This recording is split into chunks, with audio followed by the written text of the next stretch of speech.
Hello, my name is Ava, and I'm here with Dr. Jeanne Colleran, writer for the column Irish Lit for iIrish. So just to start off with, Dr. Colleran, could you tell me a little bit more about your column? Yes, it's fairly new to the magazine, the newspaper, and John O'Brien, the publisher, and I talked, and I'd been a professor of literature, and I had a keen interest in not only well-known Irish literature, but performances, theater, things people could go to. So my goal was to complement what my friend Terry Keneally was doing in his review of books by maybe introducing new things like things at the Galway Arts Festival or just ways into Irish literature that I hope people find interesting. And what do you love most about Irish literature? Well, pretty much everything. I don't read only Irish literature. I have a special love for South African literature, and I try to read a lot of Japanese literature. But some of the greatest writers in the 20th century came from Ireland, and I'm thinking particularly for me, um, three people: the poets. Or three genres: the poets, Yeats, and then Seamus Heaney; the fiction writers, but starting most notably with James Joyce; and the dramatists, starting with, for me, primary for me, Samuel Beckett. So I have taught all of those writers. I taught at John Carroll for 30 years. I ended up being in the administration, but uh, I taught Irish literature and modernism, which is early 20th century literature that was highly formulated by Yeats, but even more by James Joyce. I taught those writers every year. And I love contemporary Irish literature. I like Anne Enright and Sally Rooney and um, Claire Keegan. I like Northern Irish writing, so had opportunity to study in Northern Ireland, and so yeah, I just ordered the big fat book called The Stinging, a magazine called The Stinging Fly, so that keeps me. That comes out of Ireland to talk about new writers, so that keeps me abreast of things. And then what do you think sets Irish literature apart? Well, again, uh, I concentrated on Irish literature of the 20th century. Earlier writers, even just slightly earlier, like George Bernard Shaw, were exceptional. But I was always interested in literature that is produced under certain social pressures. And you find that both in Yeats and in James Joyce. Now they are geniuses. Samuel Beckett and James Joyce were writers in exile, but they would always be in the pantheon of the very best writers writing in English um, for any time or any place. Joyce, for his capacity to blend some realism into a more experimental and innovative, and some might think unreadable, kind of literature that he ends up with in Finnegan's Wake.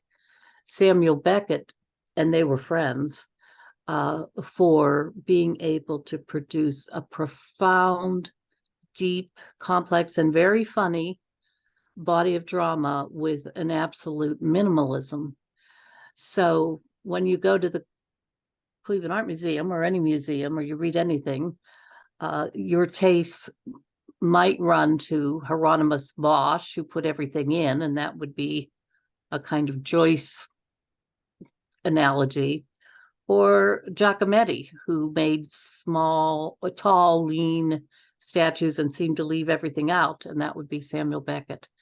So they are both historical and aesthetic giants in any literature. And how did you connect with iIrish?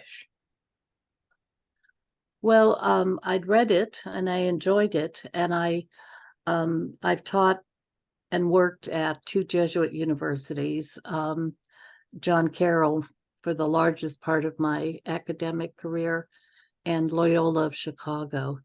And I just stepped down, and John and I talked about, just doing something that I would just love to do, which is, talk about and write about, hopefully in an engaging way, something about this literature that fascinates me.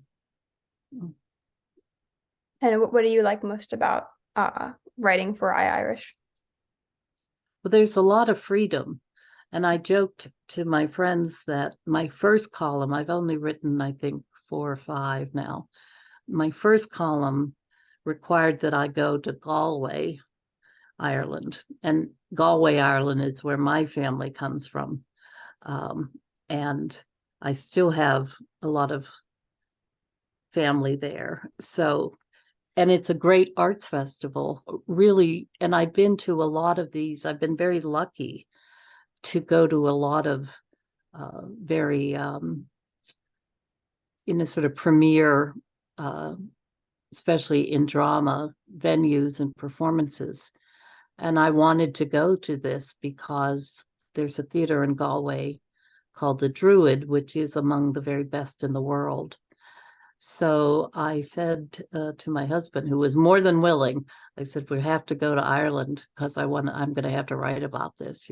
That was the excuse. So, now it's sort of baked into our annual plans of places that we need to go yearly so I can write about them. Mm-hmm. But I also, I probably will go up to New York City to see the Irish Reps series on Brian Friel, another great but contemporary Irish writer. So I love to travel to Ireland, and I love to see these new artistic presentations, and so that's pretty wonderful. And you don't really get a lot of direct feedback writing these columns, but a few people are telling me that they have been reading them along, so that's very gratifying. And I like to write,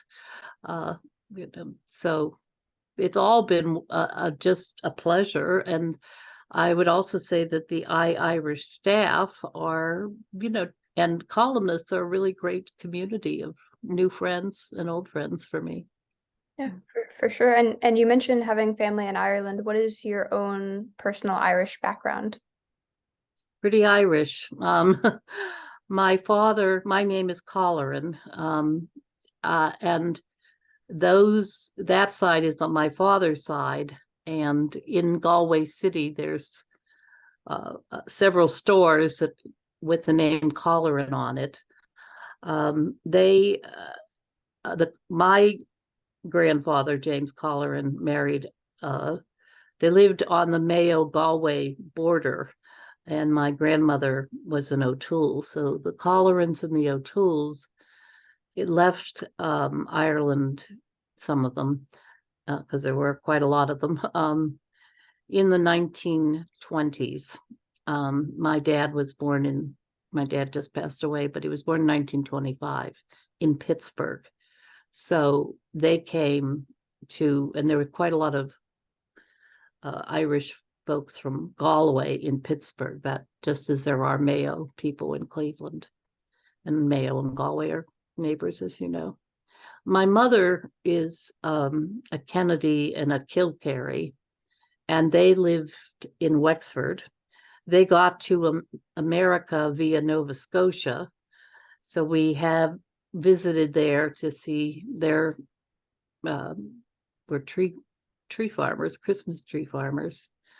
And they also came to Pittsburgh, but they came a little bit earlier than the Collerans. So my mother and father are both Irish, and my father's family is the one I have more I'm in touch with in Ireland. So it's great to go over there and see them. And what would you say that it means to be Irish? Well, I know what the stereotypes are, and that's an interesting thing because they come out of a lot of different areas, and they're reflected in the literature. Witty, sometimes too talkative, but definitely conversational. Sometimes hilarious, but sometimes melancholic. Sensitive. There's have been in Irish history, and this is especially somewhat true of current writers and writers back in Joyce, that grappled with being a country under the, well, they would say foot, but under the aegis is what the English would say, of the British Empire. So there are always a kind of resistance, a resistant spirit. I'd say a pretty skeptical spirit in the Irish people. Devout Catholics on the one hand, pretty critical of the church on the other hand. More a history of sort of long time obedience to church, state, and empire, and then a real resistance to it. It's, for me, a profound sense of aesthetic beauty, not painting. We're not really big in the visual arts, but in all the literary arts, a government that, helps to sponsor the arts, and the Irish diaspora, the Irish American writers. So it is a rich, rich literary tradition. And of course, an Irish person would say it's among the richest. Well, there are the Greeks, the Iliad and the Odyssey. There is Dante. There is the great Russian writers, So we can't really go too far with saying we are the best. But we've got a lot of great writers.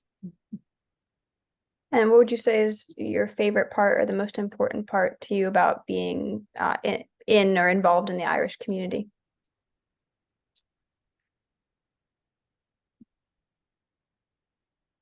When I was growing up, we weren't terribly involved with the Irish community, in the sense that we didn't have to look for it. Everyone at my grandmother's house had a brogue, and we didn't wear, lots of green on St. Patrick's Day. We wore navy blue and went to mass, and then we had, some kind of a nice fruitcake at my grandmother's. So it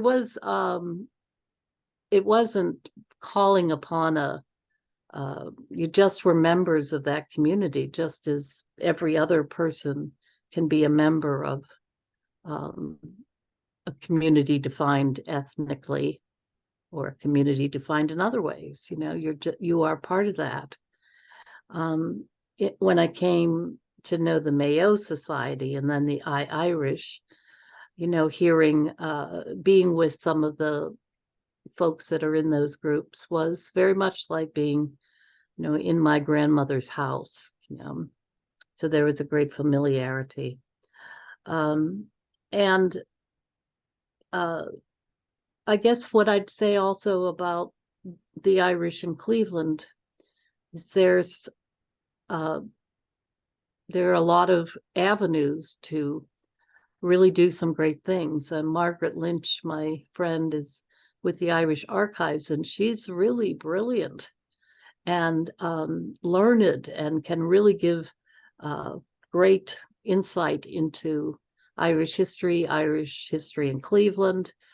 Then there are other people in Cleveland, my close friend Sheila Drain, who is sort of all about gathering people together, hosting visitors from Ireland, having at her own house places where senior citizens can gather, and just lots and lots of people I could mention, Colleen Corrigan Day and Jerry Quinn. And I think they have a real spirit, and I'm finally getting to the point, of generosity. And that is what I hope defines us as an Irish community, generosity to people who need it, not just Irish people, but anyone who is the neighbor. Mary Ann Corrigan Davis, the former president of St. Joseph's, she taught me the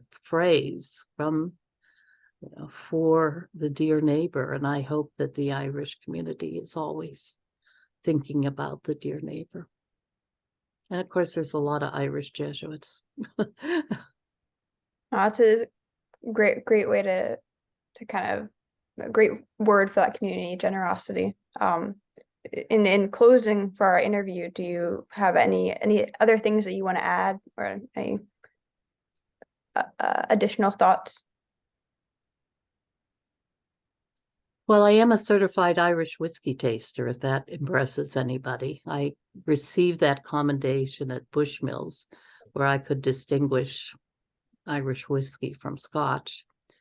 And, I think I should be respected for that. I think that's a very good accolade. Mm-hmm.